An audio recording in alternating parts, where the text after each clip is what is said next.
Привет всем! Вы на канале Families. Я Марина Романенко. И сегодня мои топ-5 мифов о подростках.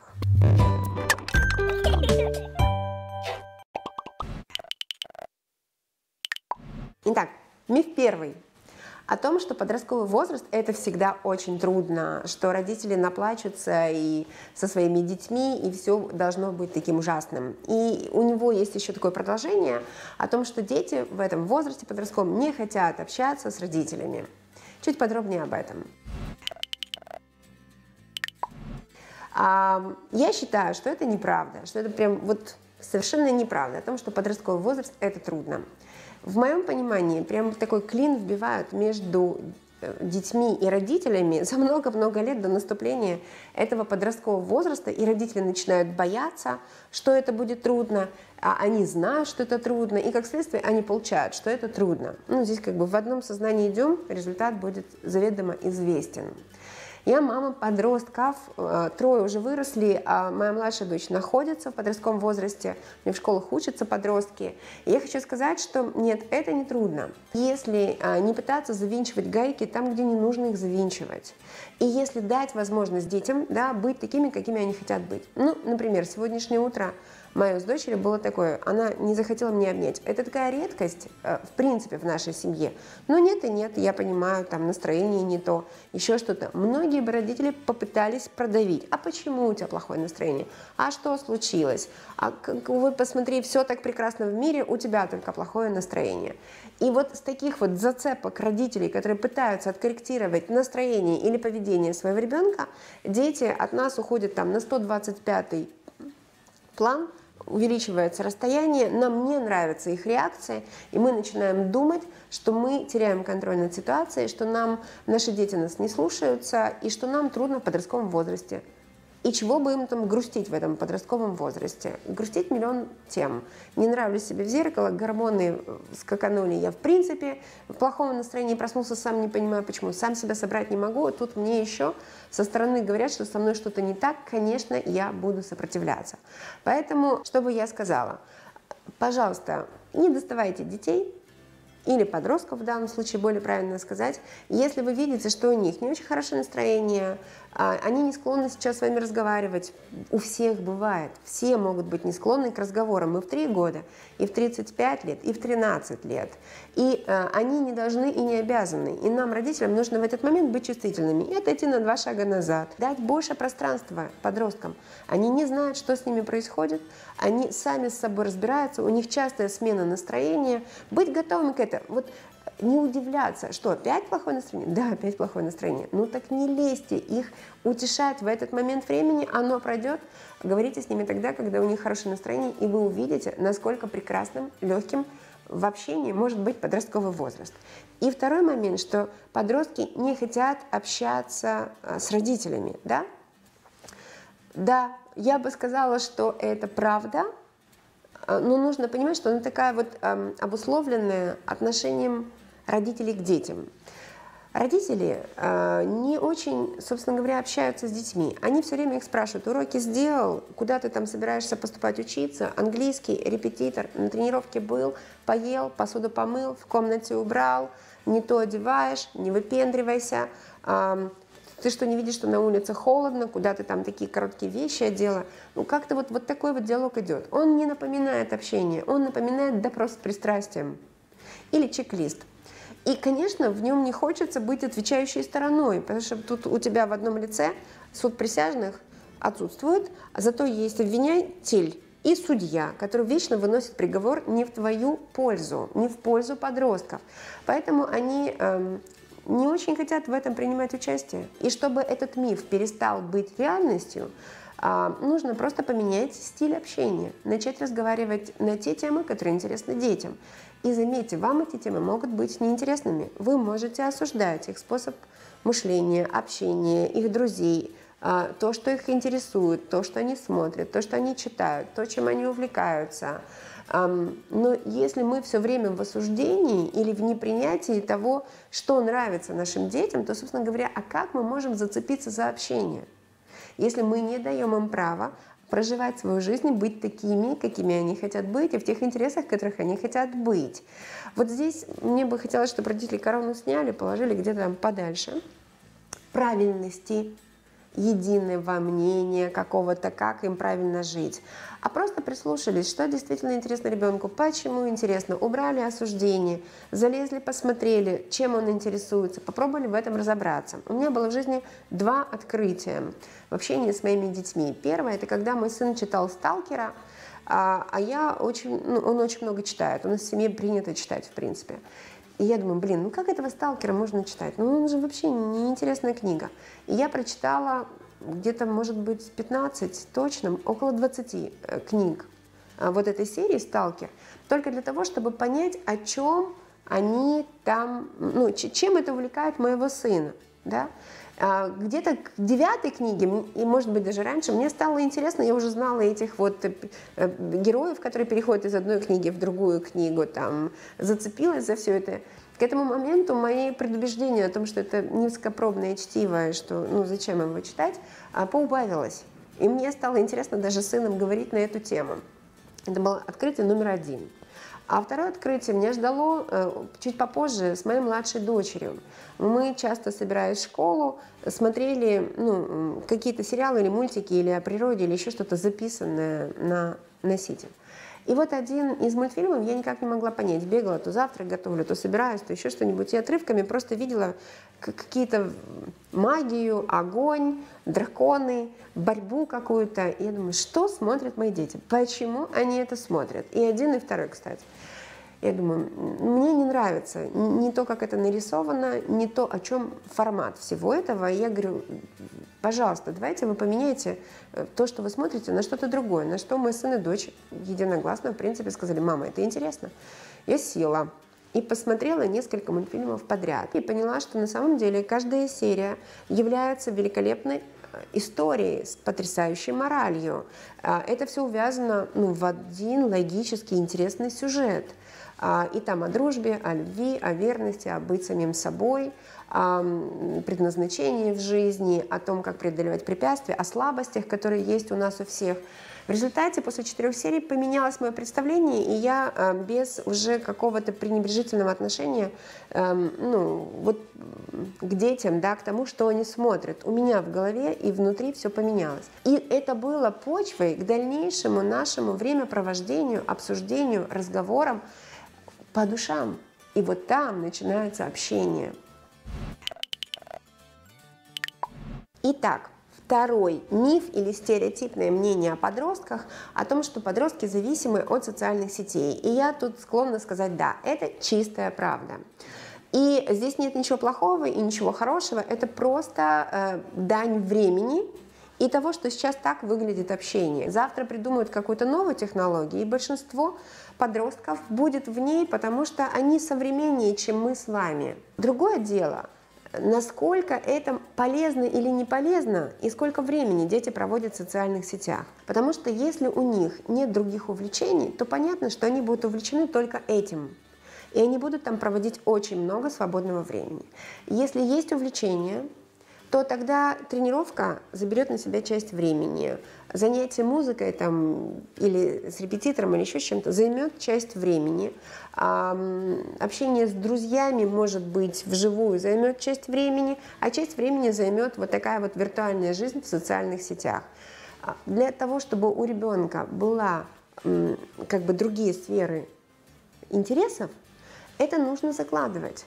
Нужно общаться с ними так, чтобы с вами было интереснее иногда, чем в сети. Нужно научить их многим вещам. Нужно играть с ними, не знаю, в нарды, в шахматы, во что-то, где есть эмоциональный интерес и где есть выиграл, проиграл. Это тоже прекрасное времяпровождение. И на соцсети останется ровно столько, сколько должно быть. И это просто веяние времени. Нет ничего плохого в этом. Миф третий о том, что все современные подростки эгоисты. Сама постановка вопроса уже выглядит смешно, потому что много лет старшее поколение не нравится то, что делает младшее поколение, и они склонны это гиперболизировать и говорить «все прям». Я далека от мысли, что все, По моему глубокому убеждению, современные подростки в большинстве своем не эгоисты в плохом смысле слова. Они просто имеют смелость сказать нам, что они для себя хотят. Нам, поколению, выращенному людьми, которые выросли в Советском Союзе, это сложно принять, с этим сложно смириться, потому что нас учили о себе в последнюю очередь, о ком-то в первую очередь, о себе в последнюю очередь. И теперь вот в сегодняшние дни, да, я бы сказала, на постсоветском пространстве последние 10-15 лет такое мощное движение у женщин и у мужчин на тренинге личностного роста, чтобы к себе прийти, у женщины женственность раскрыть, себя начать любить как-то, непонятно как, потому что нас этому не учили. И это целая индустрия, огромный бизнес, на котором делаются деньги по возврату к себе. А современные подростки растут в мире, который быстро меняется. Мне кажется, что у них прям программой заложено: не разменивайся по мелочам, знай, чего ты хочешь, и говори об этом. Так это не эгоизм, это смелость. Другое дело, если ваш ребенок просит луну с неба, и вы не можете ее достать, тогда почему вы доставали до этого все, что он просил с этого самого неба, а до луны только не смогли дотянуться? Я сейчас такие крайности не рассматриваю, потому что на самом деле это всего лишь постановка вопроса от родителей. Обязанности в доме должны быть у детей. Мое глубокое убеждение. И вместо них их никто не должен делать. Тогда, придя с работы, вы, даже если видите непомытую посуду, вы не моете ее, вы просто говорите своему подростку: пожалуйста, твоя обязанность, будь добр, выполни это. И он выполнит. Даже если у вас закончится вся чистая посуда, вы не должны за него ее мыть. Тогда неизбежно он будет делать эту часть работы. Это не надо за это деньги давать, не надо за это хлопать. Поблагодарить, что он разделил с вами часть заботы о доме, о семье или о ближнем, да. Но хвалить за это вряд ли.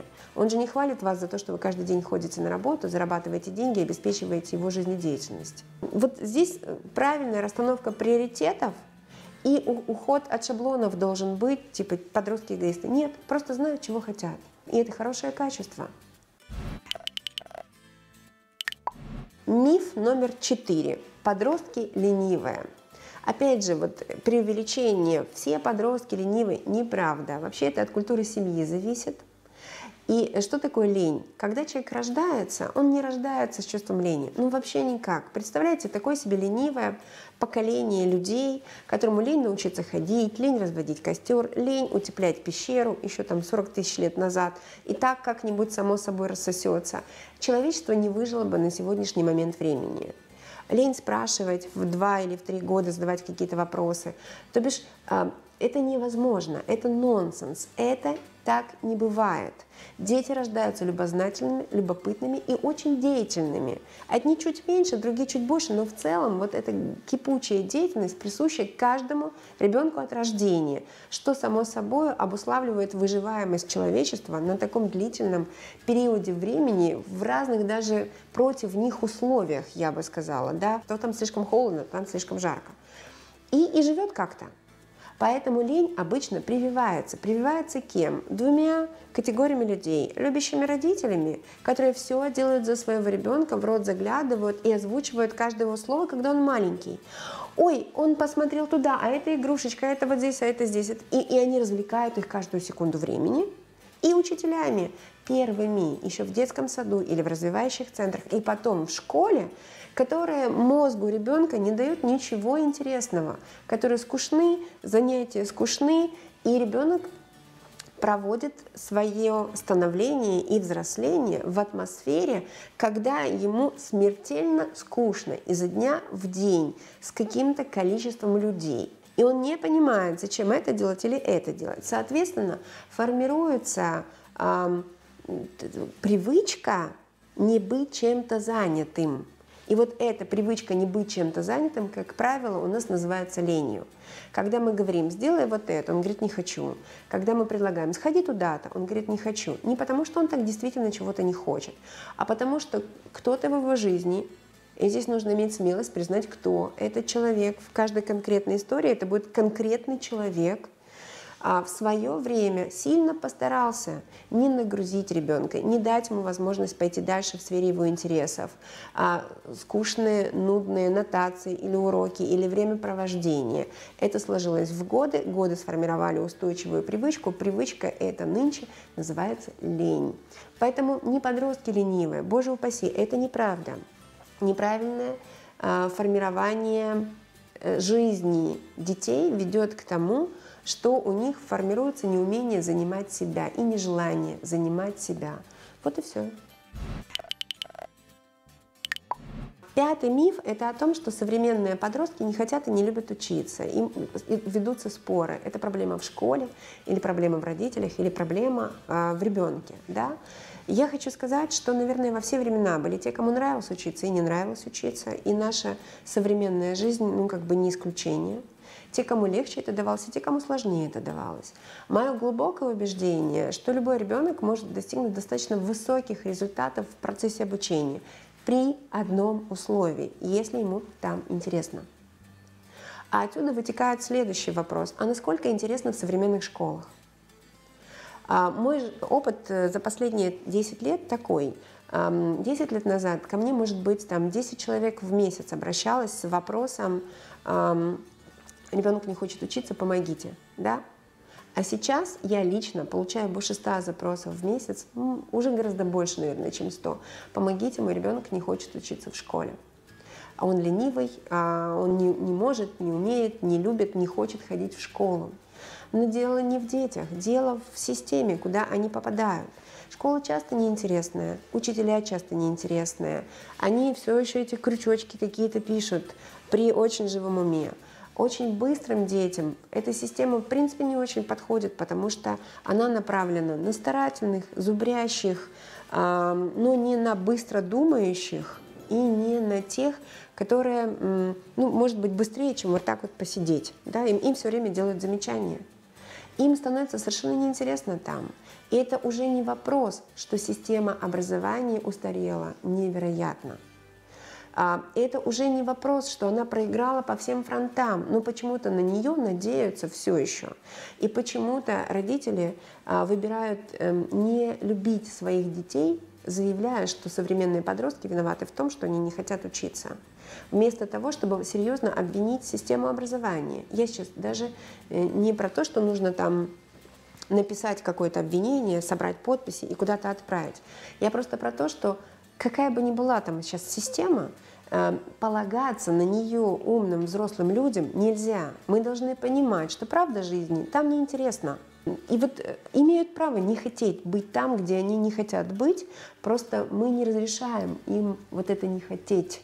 И нам проще обвинить целое поколение в том, что они странные такие, не хотят учиться. А вот эту вот ответственность родителя за образование своих детей никто не снимал. Что точно должны родители научить своих детей? Думать. Не верить одному источнику. А это означает, что нам с вами нужно постараться заинтересовать детей изучением нескольких источников и обсуждением тем. Окей, мы не можем пройти мимо образования, нам нужно, чтобы дети получили какие-то оценки, хорошо, только учебники читать слишком мало, и учиться по ним слишком мало. И ожидать, что они любить это будут, не приходится, там неинтересно. Но если вы говорите своему ребенку 10 источников, потом обсуждаем по такой-то теме, и они эти 10 источников обработали, и потом у него рождается интерес, и рождается вот это, ой, а здесь так сказали, а здесь так сказали, а здесь так к чему же верить? Так давай думать и обсуждать. Поэтому вот это вот на подумать никто не отменял от родителей. Это тоже такая длинная, большая тема, но точно не надо обвинять подростков, что они не хотят учиться. Это миф. Соответственно, современные подростки удивительно хороши, я бы сказала так, очень целеустремленные, очень любознательные и очень быстры, а мы просто отстаем. И наша обязанность дать им возможность двигаться в сторону своих интересов, чтобы они там преуспевали. Уважаемые родители, тема о подростках очень обширна, глубока, и мы много раз еще к ней вернемся. Подписывайтесь на наш канал, нажимайте, пожалуйста, на колокольчик для того, чтобы быть в числе тех, кто первым получает уведомления о том, что новое видео есть на канале. И, конечно, комментируйте, комментируйте, комментируйте, потому что для нас это основа для новых видео и для того, чтобы быть максимально полезными для вас. До встречи!